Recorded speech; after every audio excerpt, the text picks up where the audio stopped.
संविलियन अधिकार मंच के सभी साथियों को मेरा नमस्कार।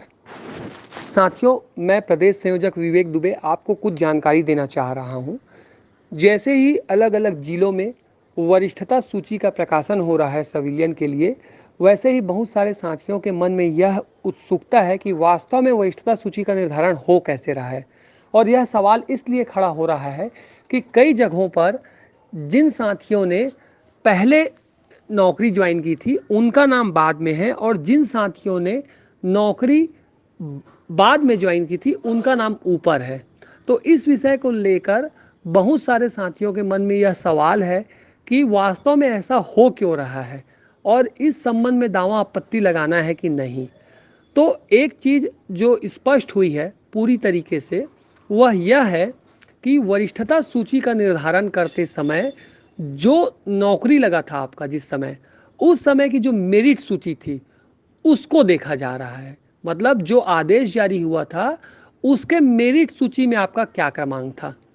अगर किसी का मेरिट सूची में क्रमांक 1 था, फॉर एग्जांपल एक चलते हैं कि मान लीजिए 2017 में किसी की नौकरी लगी, उस सूची में 100 लोग शामिल थे और किसी का नाम पहले नंबर पर था, उसने मान लीजिए 1 नवंबर 2017 को ज्वाइन किया है, और उसके बाद जिसका नाम लास्ट में था उसने मान लीजिए कि उससे पहले यानी अक्टूबर में ही ज्वाइन कर लिया था। तो ऐसी स्थिति में स्वाभाविक तौर पे देखने पर ऐसा लगता है कि जिसने अक्टूबर में ज्वाइन किया था यानी विभाग को जो पहले से सेवा दे रहा है उसका नाम आना चाहिए। लेकिन हो यह रहा है कि जिसने नवंबर में ज्वाइन किया था उसका नाम ऊपर है, और वह इसलिए हो रहा है क्योंकि मेरिट सूची जो उस समय जारी हुई थी तत्कालीन समय में, उसमें उसका नाम ऊपर था। अब इसके पीछे का तर्क क्या है? असल में ऐसा पहले होता था, जैसा हम लोग भी सोच रहे थे कि वरिष्ठता सूची का निर्धारण करते समय जिसने पहले नौकरी ज्वाइन की है उसका नाम होना चाहिए। घरों में भी यह कहा जाता था कि पहले आदेश आते ही तत्काल ज्वाइन कर लीजिए, क्योंकि अपराह्न पूर्वाह्न तक का असर पड़ता है। लेकिन बाद में विभाग में यह बात सामने आई और विगत कुछ वर्षों से यह प्रक्रिया चेंज हो गई है कि जो वरिष्ठता सूची बनती है वह मेरिट क्रम के अनुसार बनती है। इसके पीछे का तर्क यह है कि मान लीजिए कोई सूची जारी हुई 2017 में, उसमें किसी ने टॉप किया है, व्यापम की तरफ से हुआ था या परसेंट बेस से हुआ था, तो पहले नंबर पर रैंक में आया है जो, उसने सबको पछाड़ दिया है। लेकिन वह मान लीजिए उस जगह से जहां उसकी नियुक्ति हुई है 600-700 किलोमीटर की दूरी पर है, मतलब उसकी पोस्टिंग हुई बिलासपुर में और वो निवास करता है बस्तर में, लेकिन उसने एग्जाम में टॉप किया है, पोस्टिंग उसको वहां मिल गई।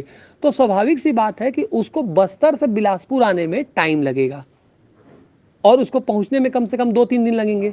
अब मान लीजिए कोई व्यक्ति मुंगेली का है, उसका मेरिट सूची में क्रम 55 नंबर है, लेकिन उसको पोस्टिंग मिल गई है मुंगेली के ही आसपास किसी जिले में, तो वो अगले दिन ही पहुंच गया और उसने जाके नौकरी ज्वाइन कर ली। अब 55वें नंबर पे जिसकी नियुक्ति हुई है, मतलब मेरिट क्रम में जो 55वें नंबर पे है उस सूची में, उसने पहले कार्यभार ग्रहण कर लिया, और जो पहले नंबर पर है उसने बाद में ज्वाइन किया।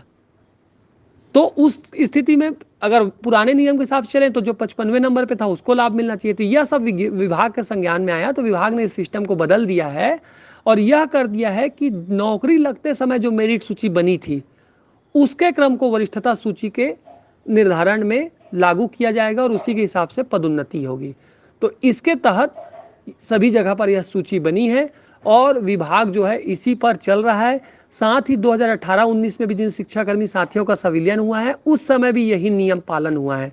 कुछ जिला पंचायत जो हैं वह पुराने पैटर्न पर, यानी जो उसने कार्यभार ग्रहण किया था उस आधार पर लेकर गए थे, तो उनसे भी इस चीज़ को चेंज करवाया गया था और बाद में फिर से सूची बनी और जिसका सीरियल क्रमांक जो था उसके हिसाब से फिर वरिष्ठता सूची निर्धारित हुई है। तो यह 2018 से चली आई प्रक्रिया है, हमारे लिए अभी लागू हुआ है, बाकी उससे पहले से लागू है। लेकिन चूंकि हम तो संविलियन के बाद से ही ज़्यादातर मामलों में अवगत हैं, तो उस समय से यह प्रक्रिया लगातार चल रही है। तो वरिष्ठता सूची का निर्धारण ऐसे ही होगा।